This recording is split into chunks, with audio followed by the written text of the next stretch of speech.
Franchement, si tu veux un conseil d'amis, abonne-toi à cette chaîne YouTube. C'est littéralement la seule chaîne francophone qui va te parler de cette série. C'est triste mais c'est comme ça.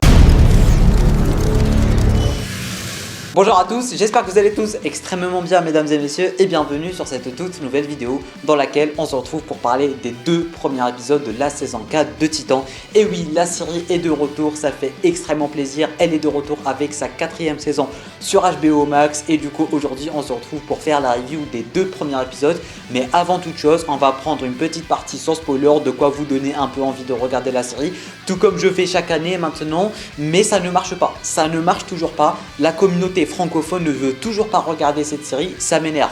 D'un côté, tu as la communauté francophone super-héroïque qui regarde She-Hulk et qui critique She-Hulk et qui n'arrête pas de défoncer She-Hulk, mais d'un côté, ça regarde pas Titan et ça ne connaît pas de série de qualité de super-héros. Tu vois, d'un côté, il regarde uniquement les séries Marvel et ça crache dessus, et d'un côté, quand il y a une série de super-héros qui a de la qualité et qui est qualitative, bah personne ne regarde. Et je trouve ça archi triste, et d'ailleurs, on va en faire une petite vidéo au débat de quoi essayer de traiter un peu le sujet.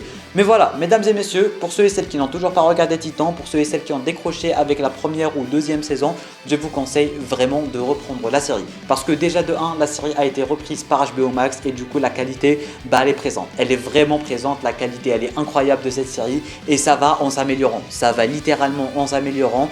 La HBO Max a repris la série en main et franchement ça fait vraiment un travail remarquable. De deux, c'est littéralement l'une des meilleures séries de super-héros objectivement parlant. Que ça soit qualité, que ça soit effets spéciaux, que ça soit acteur, que ça soit mise en scène, cette série, elle a de la qualité à revendre, mesdames et messieurs, et je pèse mes mots. C'est une série très sérieuse et faite par un public adulte. Il y a du sang, il y a du gore, il y a du sexe, il y a du sérieux, il y a des gros mots, il y a de tout. C'est une série très mature et qui envoie du très lourd. Les scènes de combat sont incroyables, ça arrache de partout, ça explose de partout, c'est très sérieux, mais aussi très réaliste. Franchement, je conseille vraiment à tous ceux et celles qui n'ont toujours pas regardé la série, ou du moins à tous ceux et celles qui ont aussi décroché avec la série, avec la saison 2, parce que j'ai remarqué que c'est avec la saison 2 qu'il y en a vraiment pas mal qui ont décroché. Franchement, foncez regarder, franchement, foncez vous faire votre propre avis. Et d'ailleurs, la saison 3 est disponible sur Netflix. Vous attendez quoi? Vous attendez quoi, mesdames et messieurs, pour aller regarder ce foutu chef-d'œuvre? Chaque saison aura son propre intrigue, chaque saison aura sa propre ambiance en quelque sorte, et même chaque saison aura sa propre ville. La saison 3, on est parti à Gotham. Durant cette saison, on est à Metropolis, il y a du Lex Luthor, il y a du Batman, il y a du Azarat Mitrione Zintos. Bref, si tu es fan de DC Comics ou fan de super-héros, franchement, ne passe pas à côté de cette série magnifique. Du coup voilà, je pense avoir dit ce que j'avais à dire dans ce petit côté sans spoiler. Ne vous inquiétez pas, on va en faire une vidéo débat spéciale pour motiver plus de gens ou pour remonter aussi les bretelles à pas mal de gens, parce que voilà, la communauté francophone vis-à-vis des séries DC Comics, il faut vraiment changer leur avis global de DC Comics en général et surtout concernant les séries.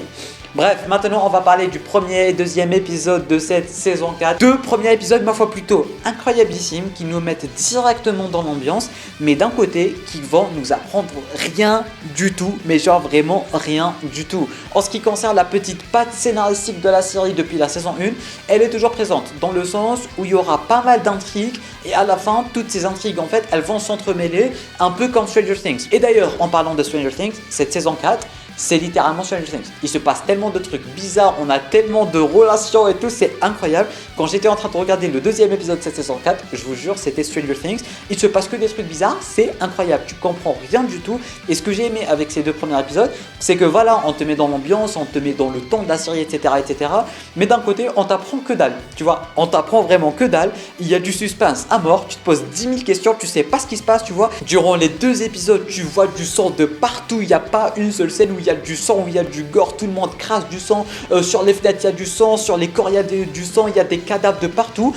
Durant les deux épisodes, tu piges que dalle, mais genre vraiment que dalle. Même si tu connais les personnages dans les comics, tu comprends que dalle. C'est incroyable, il y a du sang de partout, il y a des gens qui crèvent de partout, il y a des gens qui voient du sang, il y a des cocktails qui se transforment en sang. Bref, ce monsieur Brother Blood ainsi que tout cet aspect mythique durant cette saison 4, il est bien présent, et ce que j'adore en fait, c'est qu'on comprend rien du tout. On se pose 10 000 questions, on a 10 000 interrogations dans notre tête en fait. on n'a pas de réponse. Et c'est ça qui est bon en fait, parce que plus ça va dans la série, plus on va en apprendre un peu plus sur tout ça, et ça fait extrêmement plaisir. En ce qui concerne Monsieur Lex Luthor, qui a fait mine de rien pas mal la promotion de cette saison 4, le mec il est mort durant le premier épisode. Alors je sais pas si il va revenir ou pas, mais en tout cas le mec, ils ont mis vraiment toute la promo de la série, du moins de cette 4e saison, autour de Lex Luthor, pour qu'au final le mec il crève dès le premier épisode. Il s'est pas du tout, mais vraiment pas du tout, fait respecter ce Lex Luthor. Mais en termes de respect et en termes de charisme, le mec il est fort. Le mec il est fort, il a un charisme incroyable, c'est incroyable. On n'est pas sur le Lex Luthor vraiment super intelligent et tout, et un peu drôle, un peu comme ce qu'on a vu dans Supergirl, qui est d'ailleurs le meilleur Lex Luthor tout confondu. Que vous aimiez ou pas la série, le Lex Luthor de Supergirl il est incroyable. Mais là, on a un Lex Luthor tellement charismatique et imposant, c'est un truc de ouf. Mais genre vraiment, le mec il est méchant, et on ressent une certaine méchanceté, et je pense qu'on n'a jamais ressenti dans un Lex Luthor. C'est un psychopathe, mais aussi on ressent une certaine méchanceté, une certaine autorité aussi, et d'autorité. Je sais pas si vous voyez le délire. D'ailleurs, dites-moi en bas dans les commentaires, vous aussi il vous fait penser à Kratos dans God of War? Je suis vraiment très sérieux, genre tu rajoutes un petit trait rouge, c'est Kratos. Voilà. Bref, comme j'étais en train de le dire, ils ont toujours cette même patte scénaristique, dans le sens où il y aura pas mal d'intrigues, et à la fin, toutes ces intrigues vont s'entremêler. Durant la saison 3, on avait Gotham, on avait Crane, on avait Red Hood, et à la fin, tout s'est mélangé, on avait même Blackfire, et à la fin, on se rend compte en fait que toutes les intrigues, absolument toutes les intrigues, ont un lien ensemble, et du coup, j'ai l'impression qu'ils sont en train de faire la même chose. D'un côté, on a Lex Luthor, Connor, Metropolis, d'un côté, on a Raven, le temple d'Azaret, et tout ce côté sorcellerie et tout, et du coup, c'est Lex Luthor qui a démarré tout ça, et Connor a un rapport avec tout ça, Raven a un rapport avec tout ça, etc. etc. Et apparemment c'est même connecté avec Gar. Je ne sais pas par quel moyen, mais c'est aussi connecté avec Gar. Du coup à la fin on va se rendre compte que toutes les intrigues sont entremêlées en quelque sorte, et ça fait extrêmement plaisir. Même en fait en ce qui concerne les méchants, d'un côté on a le temple à Azarat, d'un côté on a Lex Luthor, d'un côté on a Brother Blood, et du coup je sais pas comment ils vont entremêler tout ça, mais ça fait extrêmement plaisir de voir qu'ils ont toujours cette même patte en fait, parce que cette patte elle a réussi depuis la saison 1. On se pose des questions, il y a du suspense, on comprend vraiment rien du tout, et ça fait extrêmement plaisir. En parlant de choses qui font extrêmement plaisir, le look de Rachel est incroyable durant cette saison 4. Je pense que j'ai dit la même chose l'année passée avec la saison 3, mais le look de Rachel, mais elle est dotée d'une bogossitude incroyable, d'une belle gossitude incroyable. Vous voyez ce que je veux dire? Elle s'habille tellement bien durant cette saison 4, elle a un style vestimentaire incroyable durant cette saison 4. Peut-être même que je vais la mettre en miniature, tiens. En ce qui concerne Gar, il a enfin obtenu son costume grâce à Star Labs.